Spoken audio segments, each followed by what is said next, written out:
Shalom saudaraku sekalian, kita berjumpa lagi hari ini melalui Bible Study Online CK7 yang sangat memberkati kita. Nah, pembelajaran kita hari ini dari Mazmur 144, nyanyian Syukur Raja. Sebelum kita membaca dan membahas lebih lanjut mengenai Mazmur 144 ini, mari saya ajak kita semua masuk ke hadirat Tuhan. Kita menaikkan syukur sebab Dia baik. Kita naikkan syukur kepada Raja yang mulia yang agung, Yesus Kristus Tuhan kita.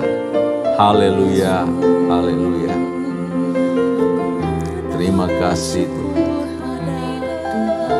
Terima kasih Yesus. Haleluya. Haleluya.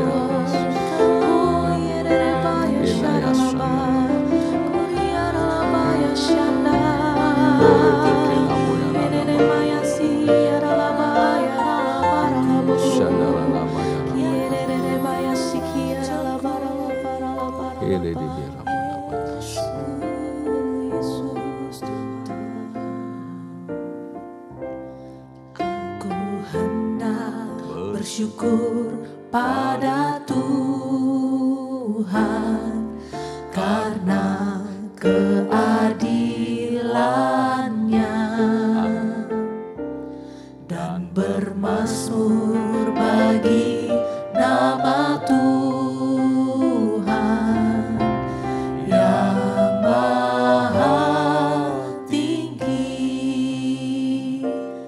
Aku hendak bersyukur pada Tuhan karena keadilan-Nya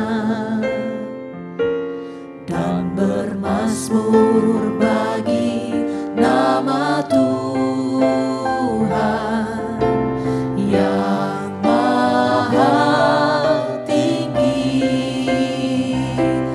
Ya Tuhan,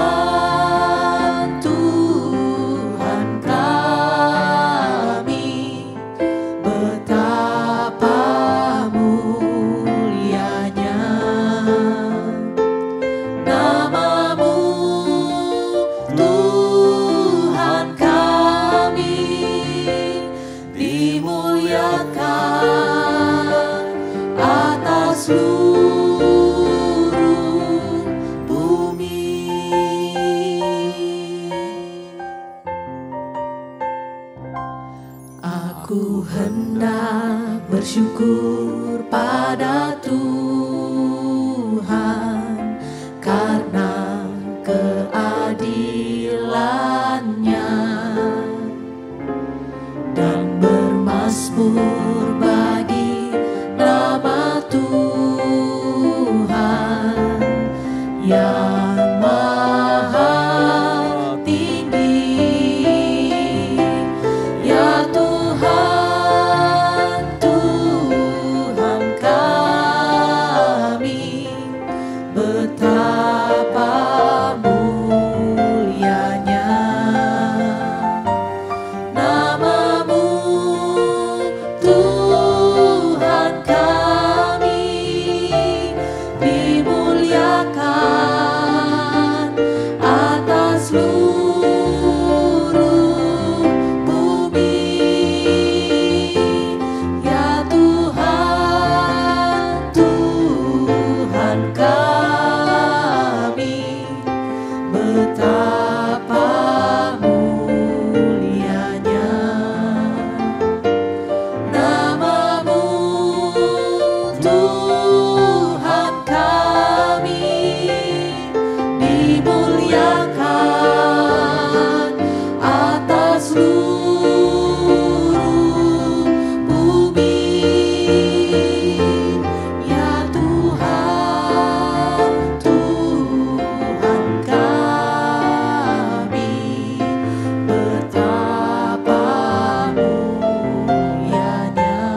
Kiranya mulut kami selalu memuji-muji Engkau ya Tuhan, untuk kemuliaan hormat bagi diri-Mu saja. Terpuji nama-Mu ya Tuhan. Melalui pembacaan Alkitab pada hari ini, kami diajar lebih lagi untuk mengasihi Tuhan, untuk memuji membesarkan Tuhan. Karenanya itu Tuhan hadir di tengah-tengah kami, memberkati firman yang kami baca, firman yang kami pelajari, supaya kami terus hidup di dalamnya dan semakin dibentuk menjadi serupa dan segambar dengan Kristus Tuhan kami.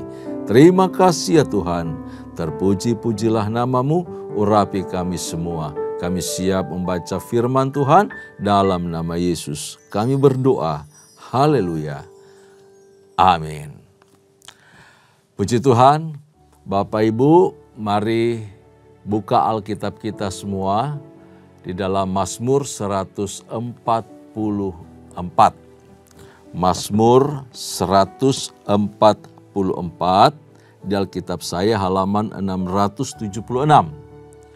Halaman 676. Saya akan pandu kita untuk membaca bagian ini mulai dari ayat pertama sampai ayat yang ke-8 lebih dahulu. Jadi pembacaan kita di Mazmur 144 ini, kita mulai baca lebih dahulu dari ayat pertama sampai ayatnya yang ke-8. Demikian firman Tuhan. Nyanyian syukur Raja dari Daud. Terpujilah Tuhan, gunung batuku, yang mengajar tanganku untuk bertempur dan jari-jariku untuk berperang, yang menjadi tempat perlindunganku dan kubu pertahananku, kota bentengku dan penyelamatku, perisaiku dan tempat aku berlindung, yang menundukkan bangsa-bangsa di bawah kuasaku. Ya Tuhan, apakah manusia itu sehingga Engkau memperhatikannya, dan anak manusia sehingga Engkau memperhitungkannya? Manusia sama seperti angin, hari-harinya seperti bayang-bayang yang lewat. Ya Tuhan, tekukanlah langit-Mu dan turunlah, sentuhlah gunung-gunung sehingga berasap. Lontarkanlah kilat-kilat dan serakkanlah mereka. Lepaskanlah panah-panah-Mu sehingga mereka kacau. Ulurkanlah tangan-Mu dari tempat tinggi. Bebaskanlah aku dan lepaskanlah aku dari banjir, dari tangan orang-orang asing, yang mulutnya mengucapkan tipu dan yang tangan kanannya adalah tangan kanan dusta. Sampai di ayat 8 dulu kita baca. Nah, dari ayat 1 sampai 8 ini berupa sebuah doa yang ditaruh di dalam mulut sang pemazmur, dalam hal ini Raja Daud sendiri, yang memohon kemenangan di dalam perang. Daud dengan penuh kerenan hati menyanjung Tuhan dengan pujian bahwa Tuhanlah tempat perlindungannya. Tuhan itu menjadi perisai bagi hidupnya. Tuhan juga yang mengajari Daud untuk bertempur, melatih tangannya untuk berperang. Ini pengakuan hebat loh, pengakuan yang luar biasa. Jadi si pemazmur merasa, saya nggak punya kemampuan apa-apa. Saya ini dari anak gembala. Kerjaan saya cuma main musik, nyanyi, lalu kemudian sambil menjaga domba-domba. Namun Tuhan menaruh keberanian di dalam dirinya. Ketika ada binatang buas, dia siap mempertaruhkan nyawanya supaya domba-domba yang digembalakan itu terlindungi, tetap hidup. Ini bicara tanggung jawab yang luar biasa. Tuhan senang dengan pribadi Daud. Hari-hari dilalui dengan pujian dan penyembahan. Ketika dia masuk dalam medan peperangan, pertempuran, dia juga mengandalkan Tuhan bukan karena kehebatan dia berperang atau bertarung. Alat yang dipakai sederhana. Namun Tuhan memberikan dia kemenangan menaklukkan musuh-musuhnya di bawah tangannya. Dan dia tampil sebagai pahlawan bagi Israel. Karena itu dia mengakui bahwa Tuhanlah yang melatih tanganku untuk berperang. Tuhan yang memberi kemenangan kepada dia. Di dalam pertempuran Tuhan melindungi, menyertai.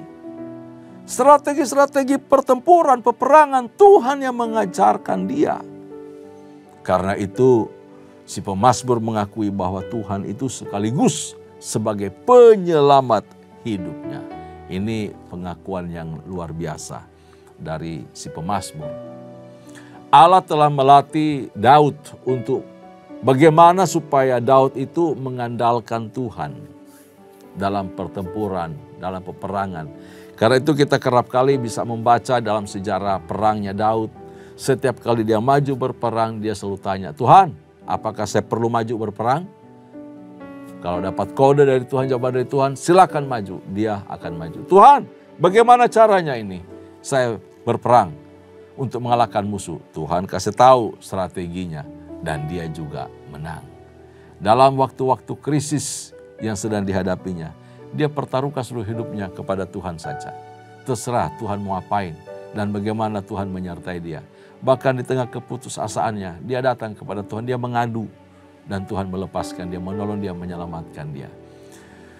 Pemazmur harus terus percaya kepada Allah.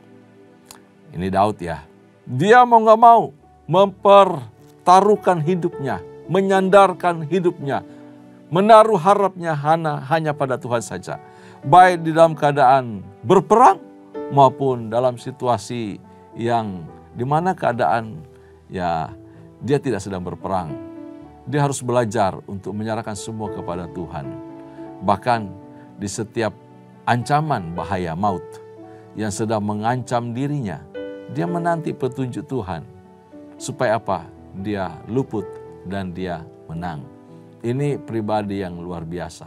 Saya percaya bahwa apa yang dilakukan oleh Daud juga berlaku dalam kehidupan orang percaya. Kenapa? Kisah Daud dicatat di sini bukan sekedar story biasa saja.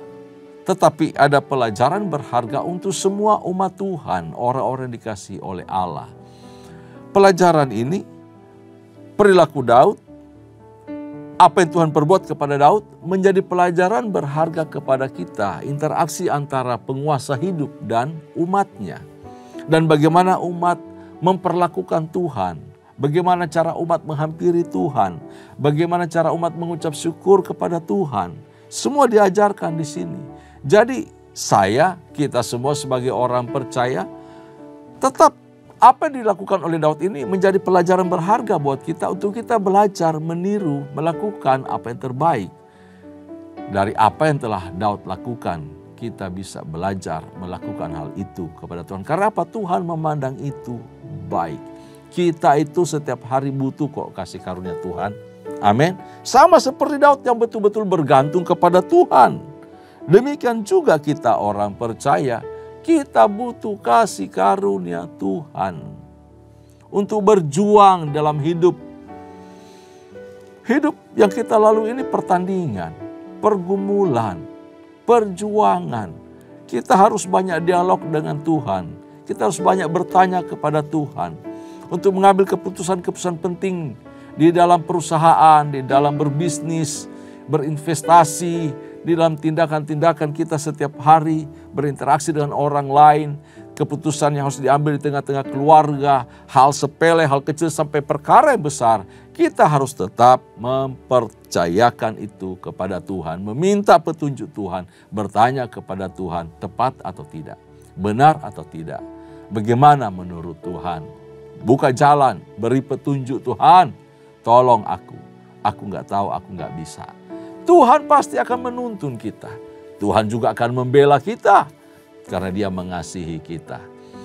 Itulah indahnya kalau setiap orang percaya hidup di dalam Kristus dan dalam tuntunan Roh Kudus.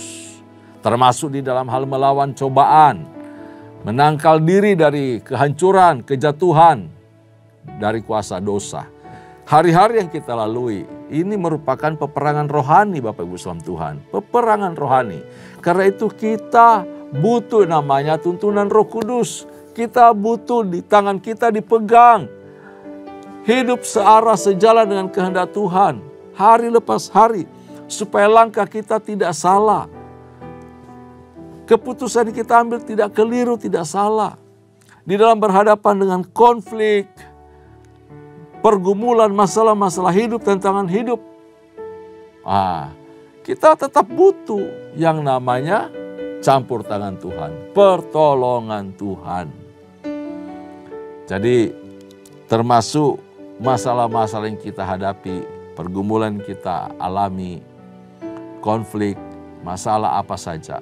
Ini merupakan alat sebenarnya ya di tangan Tuhan. Saya selalu katakan ini adalah alat kasih karunia Tuhan, alat anugerah. Jangan dikatakan anugerah itu cuma firman Tuhan. Oh, anugerah itu Tuhan berbicara kepada kita. Oh, anugerah itu sesuatu yang baik, indah, positif. Oh, namanya anugerah itu peluang-peluang indah. Oh, anugerah itu kesembuhan. Oh, anugerah itu bagaimana Roh Kudus berbicara kepada kita. Anugerah tidak hanya seperti itu. Tetapi termasuk masalah, konflik, pergumulan hidup yang berat itu adalah alat anugerah Allah.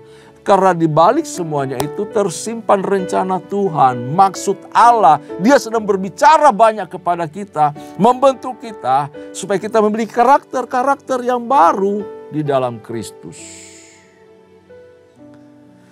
Otot rohani kita menjadi kuat, roh kita menjadi kuat. Gairah kita makin naik, makin tinggi. Karena belajar bergantung, percaya kepada Tuhan. Sehingga kita menjadi orang-orang terlatih di dalam berperang, dalam peperangan rohani. Dan kita tampil sebagai pemenang. Itu tujuannya. Jadi apa saja yang Tuhan izinkan berlaku dalam kehidupan kita itu merupakan alat anugerah. Untuk kita semakin indah setiap waktu, setiap hari. Amin. Kita lanjutkan bacaan kita ya. Kita lanjutkan pembacaan kita. Nah, dikatakan dari ayat 9 sampai ayat yang ke-15. Demikian Bapak Ibu kekasih dalam Tuhan. Ya Allah, aku hendak menyanyikan nyanyian baru bagimu. Dengan gambus 10 tali aku hendak bermazmur bagimu. Engkau yang memberikan kemenangan kepada raja-raja dan yang membebaskan Daud hamba-Mu. Bebaskanlah aku daripada pedang celaka. Dan lepaskanlah aku dari tangan orang-orang asing yang mulutnya mengucapkan tipu dan yang tangan kanannya adalah tangan kanan dusta. Semoga anak-anak laki-laki kita seperti tanaman-tanaman yang tumbuh menjadi besar pada waktu mudanya. Dan anak-anak perempuan kita seperti tiang-tiang penjuru yang dipahat untuk bangunan istana. Semoga gudang-gudang kita penuh mengeluarkan beraneka ragam barang. Semoga kambing domba kita menjadi beribu-ribu, berlaksa-laksa di padang-padang kita. Semoga lembu sapi kita sarat, semoga tidak ada kegagalan dan tidak ada keguguran, dan tidak ada jeritan di lapangan-lapangan kita. Berbahagialah bangsa yang demikian keadaannya, berbahagialah bangsa yang Allahnya ialah Tuhan. Nah, pemazmur sedang memuji Allah. Ia menyanyikan nyanyian pujian baru atas kasih setia Tuhan, atas belas kasihan yang selalu dia rasakan setiap hari. Kebaikan-kebaikan baru yang harus dibalas dengan ucapan syukur yang baru pula tentu saja. Artinya apa? Setiap hari kita memuji, memuliakan Tuhan. Setiap tarikan nafas yang keluar dari hidung, dari mulut kita, sedemikian banyak yang kita konsumsi, yang kita pakai, harusnya sebanyak itu pula pengagungan pujian kita naikkan kepada Tuhan.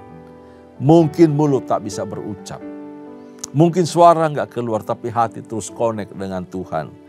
Hati yang meluap dengan ucapan syukur, dengan pujian. Dilanjutkan dengan harapan dan doa, agar dirinya dilepaskan dari pedang musuh. Itu doa dari Daud. Lalu dia minta supaya selalu diberikan kemenangan oleh Tuhan.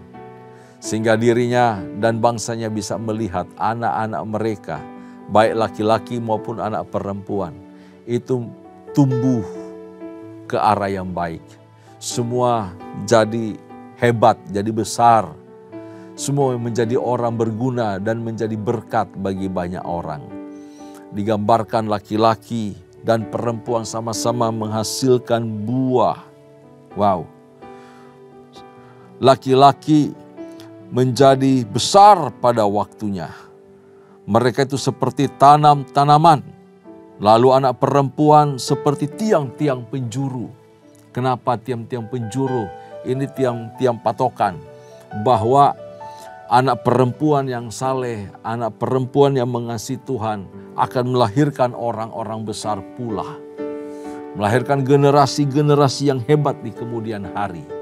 Perempuan-perempuan yang menjadi contoh, jadi pilar bangsa. Wah, keren.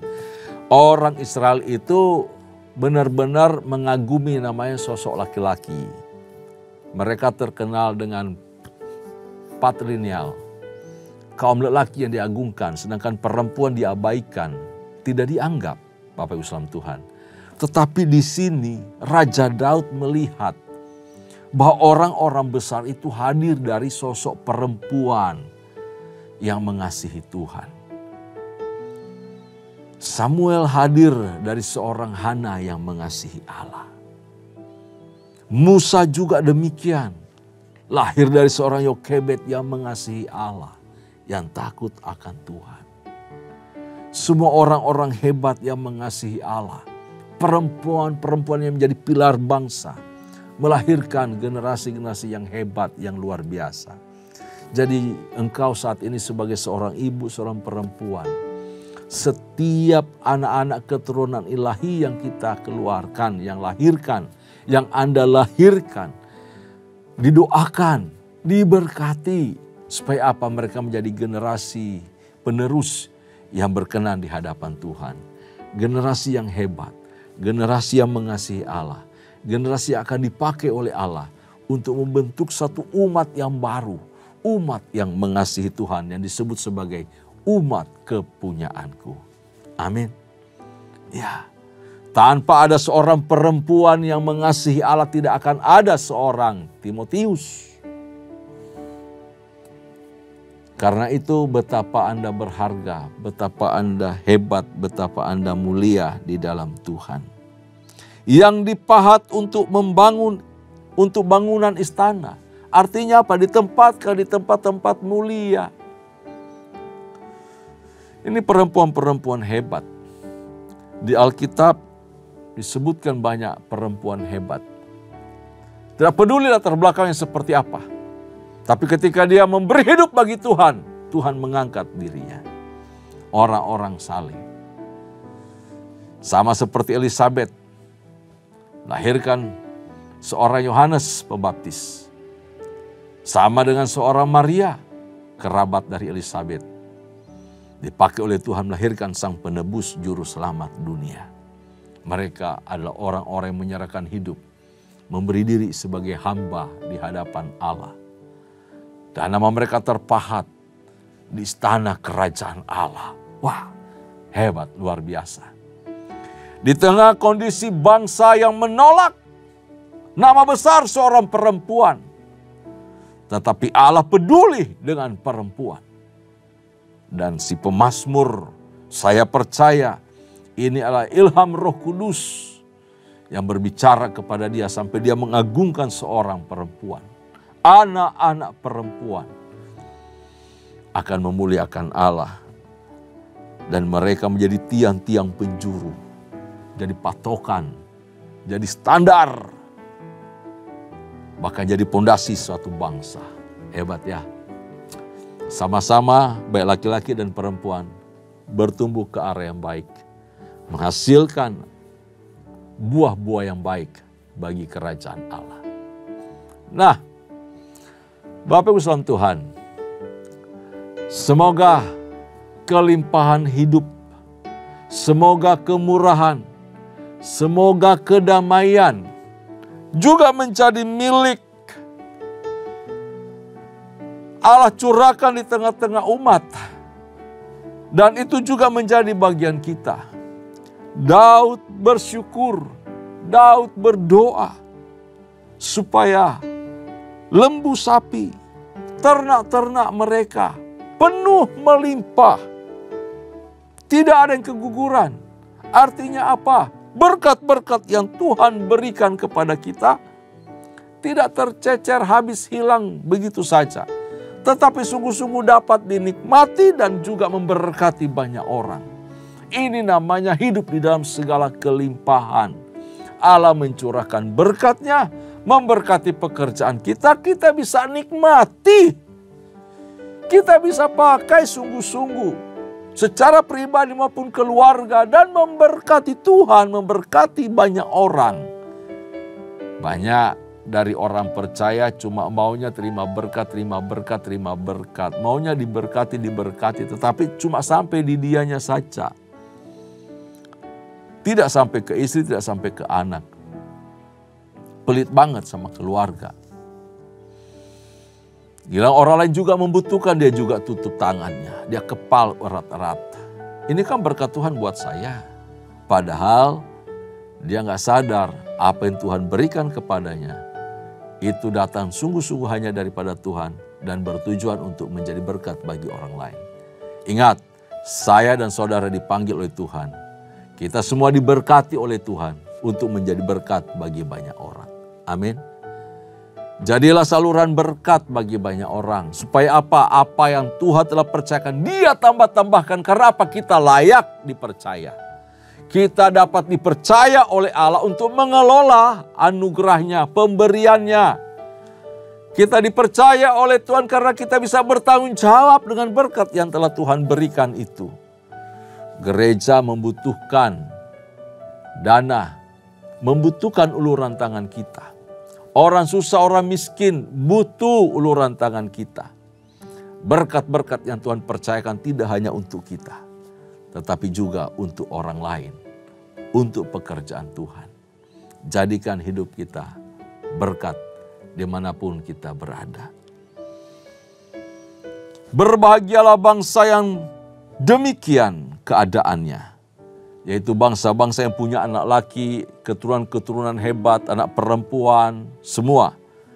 Tidak hanya manusia-manusia unggul yang dilahirkan, yang hadir, generasi penerus yang hebat, generasi Yeremia yang hebat, tetapi juga berkat jasmani lainnya